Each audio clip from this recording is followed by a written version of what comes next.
இப்போ விஜய் சாருடைய அந்த ஒரு டிரான்ஸ்ஃபர்மேஷன் இருக்குல்ல, அந்த புத்தக வெளியீட்டு விழா வந்து ஒரு பொலிட்டிக்கல் ஈவெண்ட்டாக தான் நான் பார்க்குறேன். அது வந்து புத்தக வெளியீட்டு விழா இல்லை, அவங்க அதை யூஸ் பண்ணிட்டாங்க.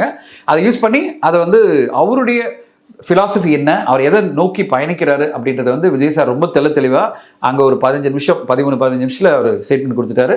அதெல்லாம் தாண்டி எல்லோருக்குமே ஒரு செய்தி கொடுத்துருக்காரு. நான் வந்து ஒரு கான்ஃபிடென்ட்டாக இருக்கேன், நான் இறங்கி பெரிய லெவலில் நான் வேலை பண்ண போகிறேன், வெயிட் பண்ணுங்க, I am here as a competitive force, no looking back அப்படின்ற ஒரு மிகப்பெரிய ஃபோர்ஸோட வந்திருக்காரு.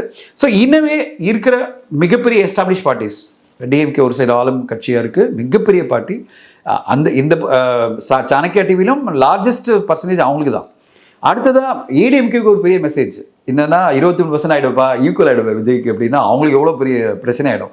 அடுத்தது மீதி இருக்கிற பிஜேபியிலும் சரி, என்டிகேயும் சரி, எல்லாருக்கும் மெசேஜ் வருது, உங்களுக்கான இது இவ்வளோதான். இப்போ டாப் 3னா இவங்க 3 பேர் ஆகிட்டாங்க. ஓகே, இதுவரையும் பார்த்தீங்கன்னா பிஜேபின்னு ஒரு டாப்பில் இருக்கும்போது பார்த்தா அவங்கள நம்பர் 4 ஆகிட்டாங்க. இப்போ மக்களுடைய பார்வையில் எப்படி இருக்குன்னா இவங்க 3 பேர் தான் அப்படின்னு வரும்போது எப்படிப்பட்ட அலைன்மெண்ட்ஸ்லாம் வரப்போகுது, இப்போ அரசியல் எப்படி மாறப்போகுது.